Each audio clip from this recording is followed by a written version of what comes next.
ऐसे ही होगा। आधे लोग फोन करेंगे कि नेट नहीं चल रहा, मैं जरा इसको फ्लाइट मोड में लगा दूं।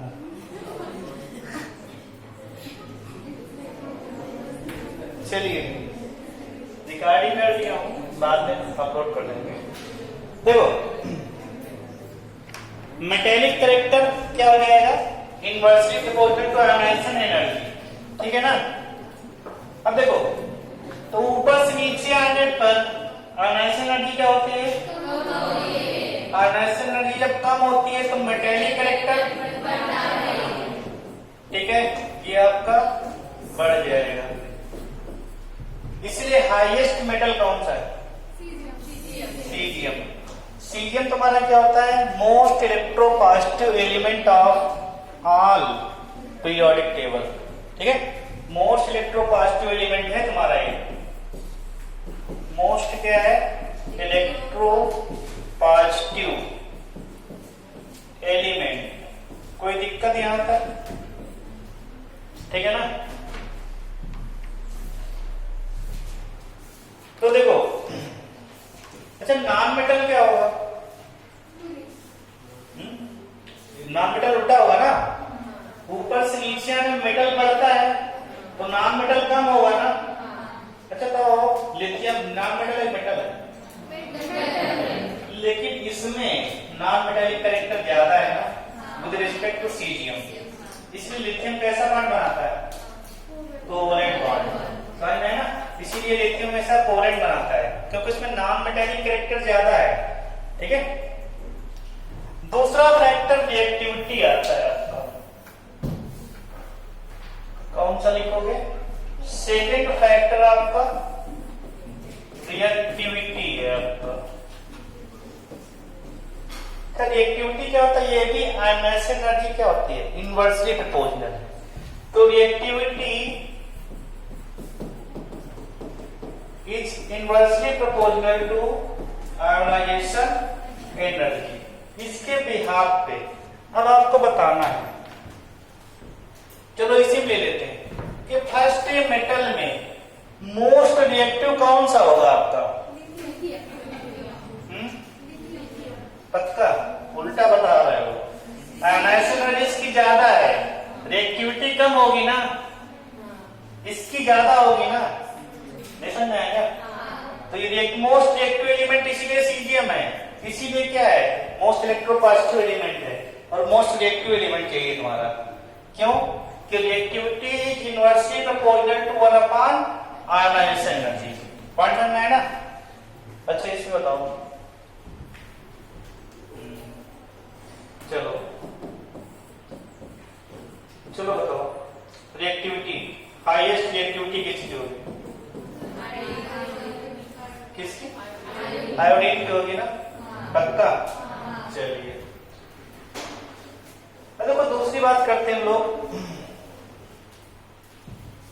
पहला फैक्टर क्या था, मेटेलिक और नॉन मेटेलिक। दूसरा फैक्टर आपका क्या है, रिएक्टिविटी। तीसरा फैक्टर आपका है reducing and non reducing character. चलो थोड़ा सा बात करते हैं। तो रिड्यूसिंग में क्या होता है पता है, अच्छा रिडक्शन क्या होता है पता है, आपको ये पढ़ाया था। तीसरा फैक्टर है आपका, आपको पता करना है रिड्यूसिंग एंड ऑक्सीडाइजिंग नेचर, यही तो पता करना है ना। देखो तो यहां पे आपको पता है ऑयल ड्रिक पढ़ाया था, ऑयल ड्रिक क्या होता है, ये ऑक्सीडेशन नहीं मालूम है ना तो सिखा देते हैं। Oxidation in loss of, reduction in,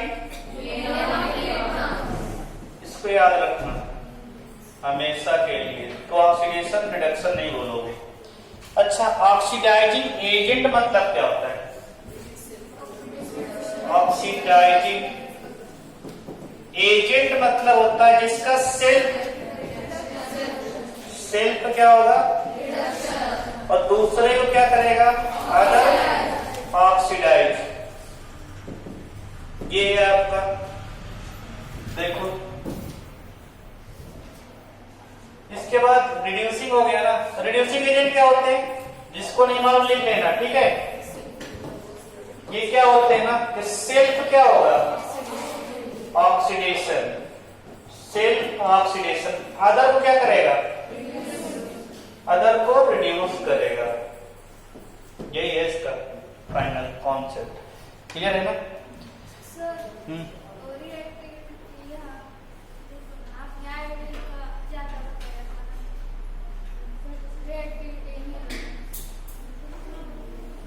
उल्टा बता दिए क्या,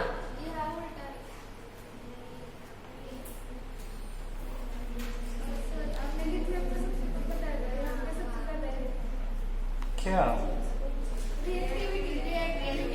लिथियम, कहाँ लिथियम पे ज्यादा, सही तो लिखा है सीजियम पे ज्यादा है।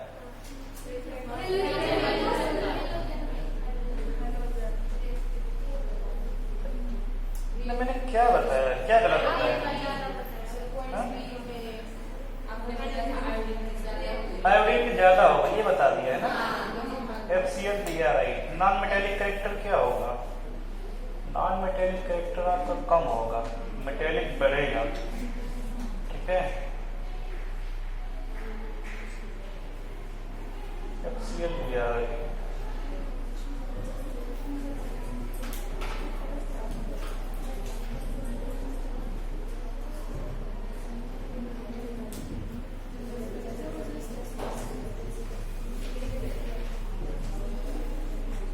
चलो इसको देख लेंगे, ठीक है। देख लो कि हाइड्रोजन, ठीक है।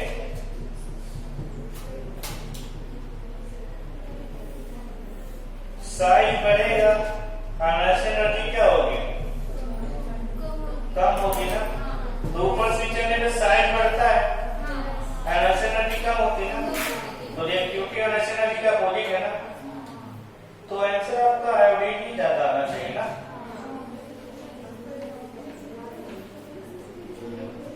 चलो इसको चेक कर लेंगे, ठीक है।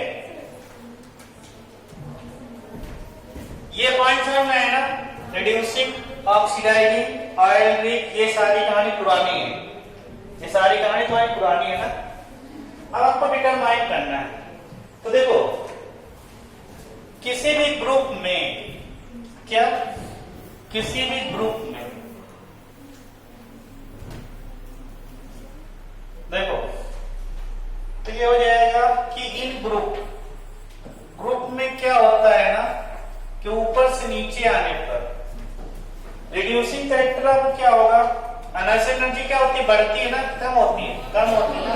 तो रिड्यूसिंग कैरेक्टर क्या होगा, ये आपको ध्यान रखना है, क्लियर।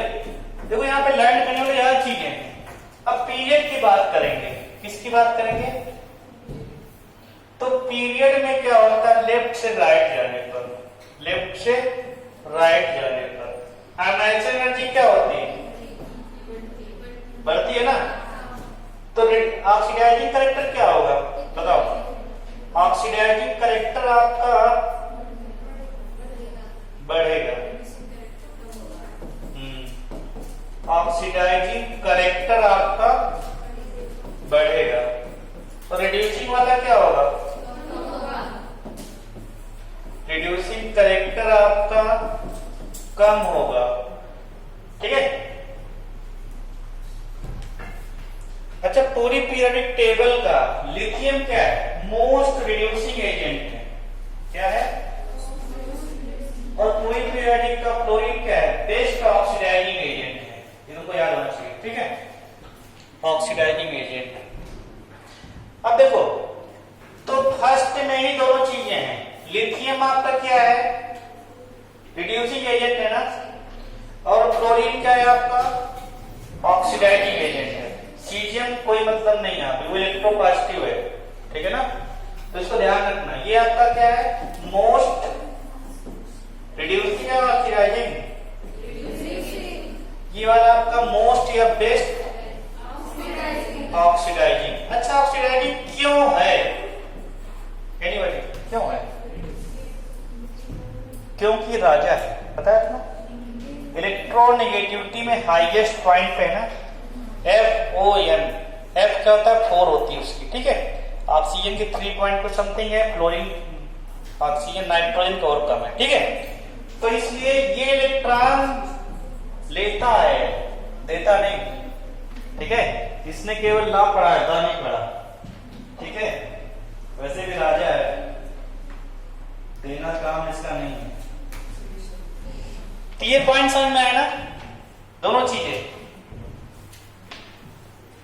तो ऑक्सीडाइजिंग कैरेक्टर, रिड्यूसिंग कैरेक्टर समझ में आया। ग्रुप्स में क्या होगा आपका, ग्रुप्स में क्या करेगा, रिड्यूसिंग कैरेक्टर आपका बढ़ता है, पीरियड में आपका ऑक्सीडाइजिंग कैरेक्टर बढ़ता है, ठीक है। और रिड्यूसिंग कैरेक्टर पीरियड में कम होगा ना, ग्रुप में बताओ ऑक्सीडाइजिंग कैरेक्टर कम होगा ना, भाई जस्ट अपोजिट है ना दोनों एक दूसरे के। ये कहानी है आपकी, क्लियर। यहां पे कुछ लिखाया गया है कि स्टेटमेंट दिया गया है कि lithium is the best reducing agent having maximum ionization potential. इसको आपको प्रूव करना है, ठीक है। हाउ टू प्रूव, तो इसको प्रूव करने के लिए हमने कुछ पॉइंट बताए हैं, उनको समझना है। देखो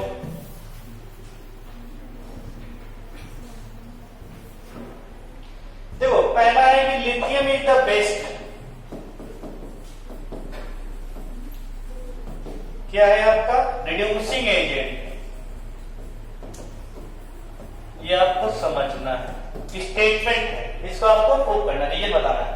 तो सुनो, सबसे पहला पॉइंट आता है कि रिड्यूसिंग कैरेक्टर कहां पाया जाएगा, एक्वस सॉल्यूशन में, एक्वस सॉल्यूशन में, ठीक है। आपका रिड्यूसिंग कैरेक्टर पाया जाएगा। देखो तो लिथियम क्या है, सॉलिड है, गैस है, सॉलिड है ना। लिथियम से सबसे पहले आपको गैस में कन्वर्ट करना पड़ेगा ना, तो यहाँ पे सब्लिमेशन एनर्जी की आवश्यकता पड़ेगी, ठीक है। इसके बाद इसको यहाँ से इलेक्ट्रॉन रिमूव कराओगे तो क्या होगा, आयनाइजेशन एनर्जी आ जाएगी ना, Li+ में कन्वर्ट हो गया ना।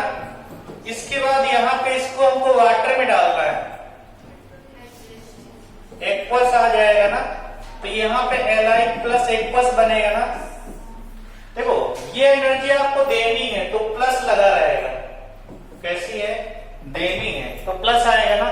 ये आपकी रिमूव होगी हाइड्रेशन एनर्जी, कौन सी, हाइड्रेशन एनर्जी आपकी रिमूव होगी तो माइनस आएगा, ठीक है ना। और एनर्जी जो टोटल एनर्जी है ना, टोटल एनर्जी क्या हो जाएगी, ये वाली प्लस मार दो, sublimation energy plus ionization energy minus of hydration energy. देखो फॉर लिथियम आपको पता होना चाहिए कि for lithium sublimation energy is less than ionization energy, मतलब बहुत ही छोटी है, ठीक है। तो क्या करेंगे, इसको नेग्लेक्ट मार देंगे, ठीक है। इसको क्या करेंगे, नेग्लेक्ट मार देंगे, सब्लिमेशन एनर्जी क्या हो जाएगी, नेग्लेक्ट हो जाएगी, हो जाएगी ना। तो बचा क्या आपके पास, ठीक है। अब बताओ जितना आपको इतना दिया है उतना ही निकलना चाहिए ना, कंपनसेट, यहाँ पे लिखा हुआ है एक word, ionization energy compensated by hydration energy. इसका बेसिक मीन्स क्या हुआ, कंपनसेट क्या होता है, जितना दिया उतना निकलना चाहिए, ठीक है। तो यही आपका, तो इन दोनों को बराबर हो जाएगा, इसलिए आपका क्या है, बेस्ट रिड्यूसिंग एजेंट है, ठीक है ना। इसलिए आपका क्या है, बेस्ट रिड्यूसिंग एजेंट है, क्योंकि यहाँ पे सब्लिमेशन एनर्जी क्या है, ना के बराबर है, अदरवाइज हाइड्रेशन एनर्जी क्या हो जाएगी, मतलब यहाँ लगभग बराबर आ रही है। क्यों आ रही है, सब्लिमेशन एनर्जी तुमने दिया है ना, वो कम दिया है, ठीक है। और अगर ये तुमने कम दिया है मतलब क्या है, इसीलिए तो ये नेग्लेक्ट हुआ ना, और डायरेक्ट हमारा किसमें कन्वर्ट हुआ, गैस में कन्वर्ट हुआ, मतलब ये एनर्जी तुमने कम दिया, ये एनर्जी तुमने ज्यादा दिया ना, और जितना दिया लगभग उतना निकल गया है, तो स्टेबल हो गया। ये कहानी है आपकी, मेन चीज स्टेबिलिटी है ना।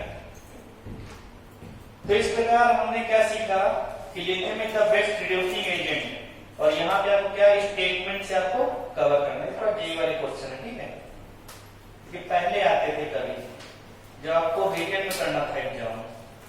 पहले रिटेन में एग्जाम होता था ना, आजकल ऑब्जेक्टिव हो गया। पहले रिटेन में होता था, वहां पे आपको ट्रेन करना पड़ता था रीजन। ठीक है, वो वाले क्वेश्चन है।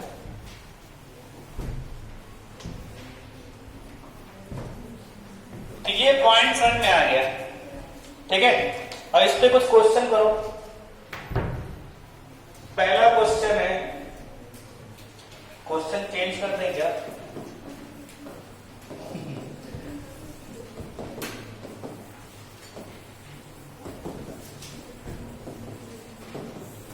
यही रखते हैं ना। Which one is the best oxidizing agent? Your options are Mg, Si और HCl। रीजन बताओ। यही तो रीजन पता होना चाहिए ना। अब देखो, ये सब एक पीरियड की बात है। देखो Mg क्या है? सेकेंड पीरियड है ना, सेकेंड पीरियड है। और SI भी क्या है आपका? सेकेंड में है ना। हाँ? अच्छा, ये भी थर्ड है ना, सारे थर्ड है। चलो, ये आपका सल्फर भी आपका किस में? क्लोरीन भी आपका किस में? तो सेम पीरियड आ गया ना। और सेम पीरियड में अभी तुमने क्या पढ़ा? पढ़ा था ना। हाँ, चलो मैं बात कर दिया। आयनाइजेशन एनर्जी सेम पीरियड में लेफ्ट से राइट जाने पर क्या होती है? बढ़ती है ना। तो ऑक्सीडाइजिंग नेचर भी क्या होता है? बढ़ेगा ना। तो इसका सबसे हाईएस्ट इसका आएगा। ठीक है ना, यही आपको रीजन बताना है। तो पीरियड और ग्रुप पता होना चाहिए हमेशा। और मेन कॉन्सेप्ट यहाँ पे साइज का ही है। साइज से आयनाइजेशन एनर्जी, आयनाइजेशन एनर्जी का उसका एप्लीकेशन। ठीक है, ये कहानी है।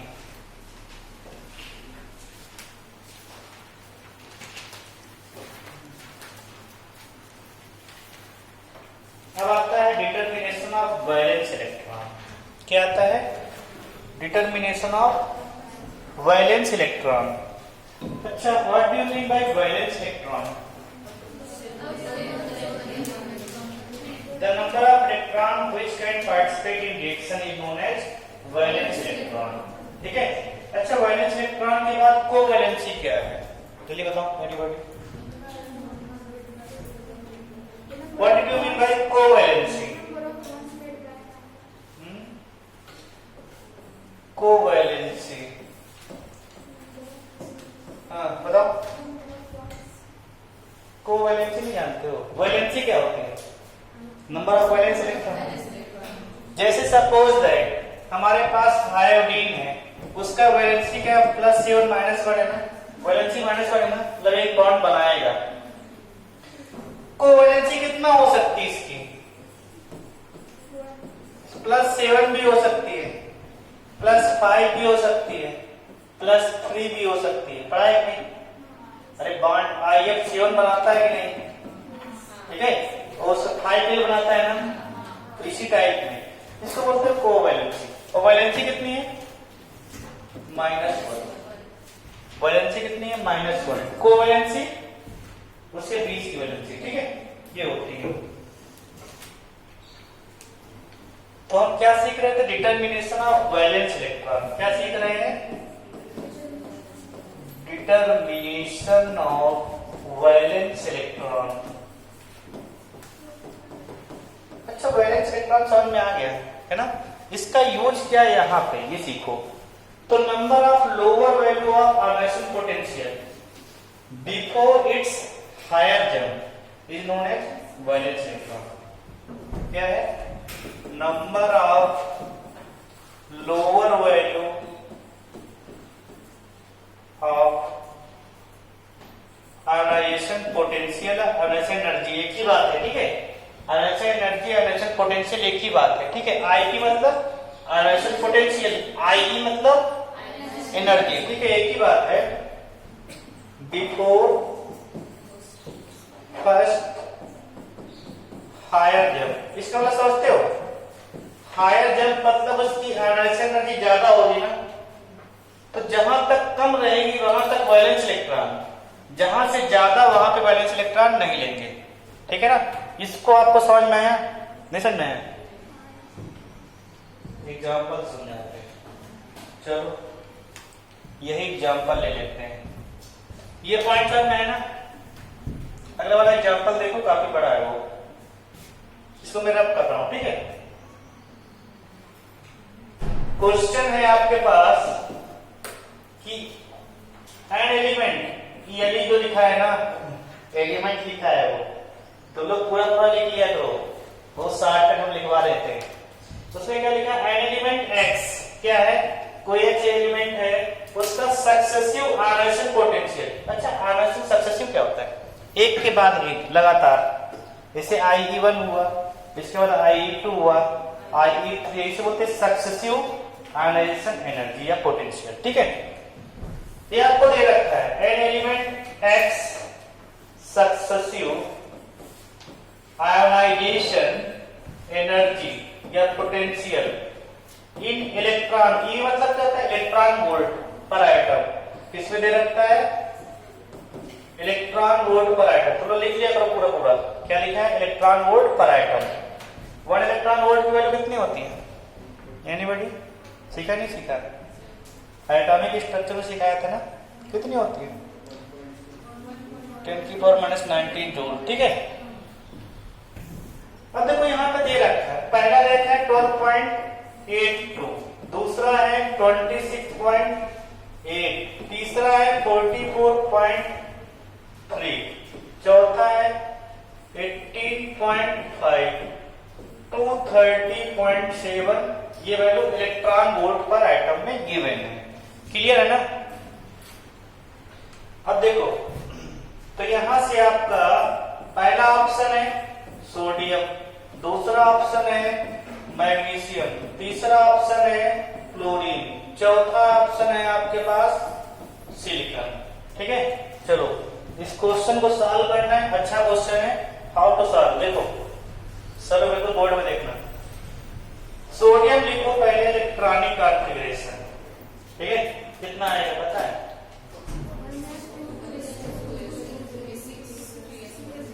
नहीं समझ पाते क्या? डायरेक्ट लिखो ना। सोडियम कौन से पीरियड में? थर्ड में ना, तो आंसर क्या आएगा? 3s1 आएगा ना? ऐसा लेना तुम लोग पूरा पूरा। ठीक है, तो वो सोडियम 3s1 आ गया, इसका मतलब यहाँ पे एक इलेक्ट्रॉन है